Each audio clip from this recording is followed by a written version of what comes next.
Hello student, Gurukul mathematics classes के YouTube channel पे आप सभी का स्वागत है। और आज हम लोग एक बेहतरीन कॉन्सेप्ट सीखने वाले हैं।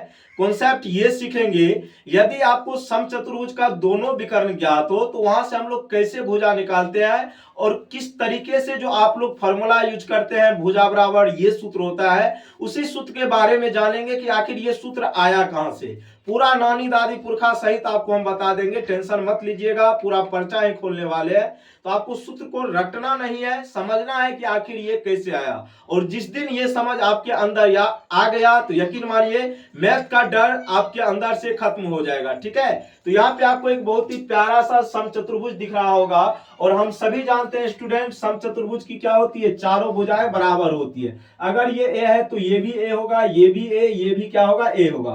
कहने का सेंस हम डायरेक्ट ये बोल सकते हैं, समचतुर्भुज की चारों भुजाएं क्या होती है, बराबर होती है। तो यहां से यहां क्या है भैया जी, ए बी, कोई दिक्कत आप कहेंगे सर बिल्कुल नहीं। ये क्या है भैया जी, बी सी, ये क्या है भैया जी, सी डी, और ये क्या है आपका डी ए। ठीक है, ये सभी भुजा आपस में बराबर होती है। चूंकि इस भुजा का लेंथ हमने ए लिया तो ये सभी ए के बराबर हो जाएंगी। आप कहेंगे सर बिल्कुल। अब यहाँ पे हम फोकस करेंगे विकर्ण पे। किस पे फोकस करेंगे, विकर्ण पे। यहाँ पे आपको दिख रहा होगा ये यहाँ पे D1 विकर्ण है, ये आपका D2 है। ऐसे हम फिर से फिगर समझा रहे हैं, समझिएगा। जैसे ये आपका समचतुर्भुज हो गया, आप कहेंगे सर बिल्कुल। तो ये विकर्ण आपका टोटल यहां से यहां तक क्या है, D1। तो D1 को हम लिखेंगे पहला विकर्ण। क्या लिखेंगे बुआ, D1 को पहला विकर्ण। ठीक है, आप कहेंगे सर बिल्कुल, कोई दिक्कत नहीं, हम फिर से फिगर समझा रहे हैं, समझिएगा। ठीक है, और यकीन मानिए आज के बाद इस कॉन्सेप्ट में आपको कहीं भी प्रॉब्लम नहीं होगी। अब इसको हम मिटा रहे हैं। ठीक है, अब यहां से यहां फिर एक विकर्ण हम खींच देते हैं और इसका नाम हम दे देते हैं यहां से यहां क्या, D2। क्या दे देते हैं बुआ, D2। तो D2 का मतलब हो गया दूसरा विकर्ण। चूंकि दो विकर्ण होते हैं आपके समचतुर्भुज में, पहला विकर्ण और दूसरा विकर्ण। अब यहीं से आपका तो कॉन्सेप्ट आता है, कैसे आएगा वो भी समझिएगा। ठीक है, तो ये फिगर हमने बना दिया। अब इसको हम फिर से मिटा रहे हैं। ठीक है, ये आपका दूसरा विकर्ण हो गया और यहाँ पे फिर से हम पहला विकर्ण। तो ये टोटल लेंथ क्या है आपका, D1, ये टोटल लेंथ क्या है आपका, D2। क्या है, D2।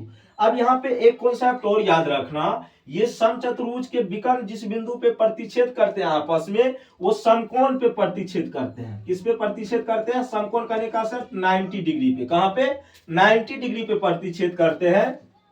और ये विकर्ण जो है, जहां पे जैसे ये प्रतिच्छेद हुआ तो यहां से दो बराबर भागों में बटेगा। कहने का सेंस स्टूडेंट ये हुआ, जैसे ये आपका समचतुर्भुज है, ये कॉन्सेप्ट याद रखना है कि समचतुर्भुज के विकर्ण एक दूसरे को समकोण पे समद्विभाजित करते हैं। जैसे ये विकर्ण आपका है, यहाँ पे समद्विभाजित क्या मान लो, ये टोटल आपका 12 सेंटीमीटर है, तो यहां से यहां का लेंथ 6 हो जाएगा, यहां से यहां का लेंथ क्या हो जाएगा, 6।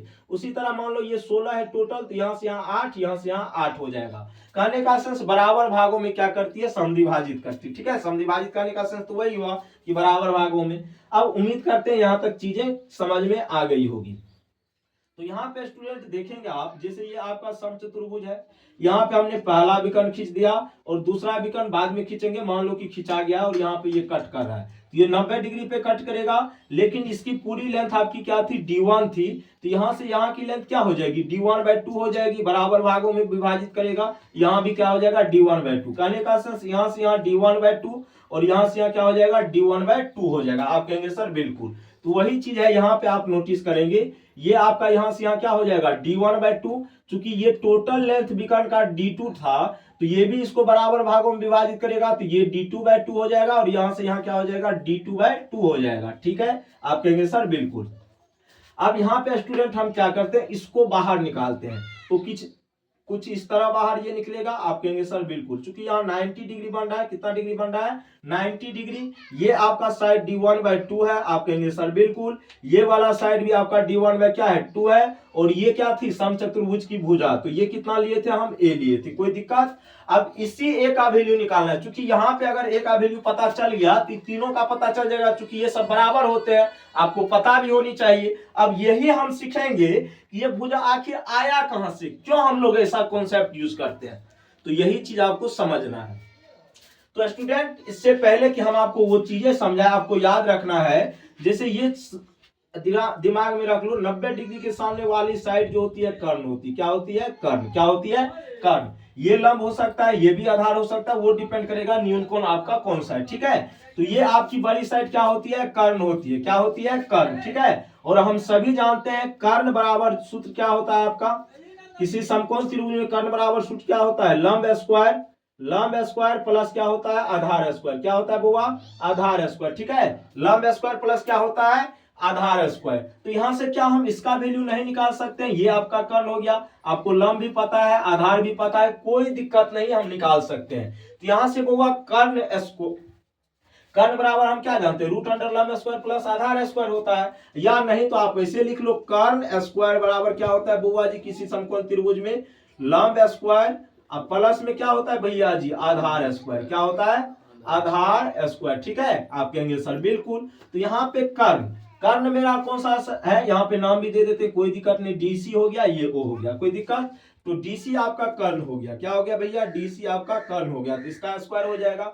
लंब किसी को आधार ले सकते हो, यहाँ पे कोई दिक्कत होने वाली नहीं है। ठीक है, तो यहाँ से ओडी का स्क्वायर हो जाएगा, फिर प्लस में क्या हो जाएगा? ओसी का क्या हो जाएगा? स्क्वायर। कहने का सेंस, डीसी की जगह हम क्या रख सकते हैं? ए, चूंकि हम समचतुर्भुज की भुजा को ए माने थे। ओडी की जगह हम क्या रखेंगे? d1/2, d1/2 इसका स्क्वायर, फिर प्लस ओसी की जगह हम क्या रखेंगे? ये था आपका d2। ठीक है, तो d2/2 का क्या रखेंगे? स्क्वायर रखेंगे, कोई दिक्कत? अब यहां से स्टूडेंट हमें चाहिए किसकी वैल्यू? ए का वैल्यू चाहिए। किसका वैल्यू चाहिए? ए का। तो यहां से क्या हम ए नहीं निकाल सकते हैं? ये स्क्वायर में है तो उधर जाएगा, किस में आ जाएगा? रूट में। किस में आएगा? रूट में। तो d1/2 का स्क्वायर हो जाएगा, फिर प्लस में क्या हो जाएगा? d2 किसका? 2 का स्क्वायर हो जाएगा, कोई दिक्कत? तो यहीं से हम लोग यूज करते हैं। ए क्या था? समचतुर्भुज की भुजा, तो लिखेंगे समचतुर्भुज की भुजा बराबर जो फॉर्मूला होगा स्टूडेंट, ठीक है, वो क्या हो जाएगा? रूट अंडर, क्या हो जाएगा भैया जी? रूट अंडर d1 किसका वैल्यू था भैया? पहला विकर्ण। किसका वैल्यू था? d1 से पहला विकर्ण को सूचित किए थे। आप कहेंगे सर बिल्कुल। तो पहला विकर्ण बट्टी 2 का स्क्वायर हो जाएगा, फिर प्लस दूसरा विकर्ण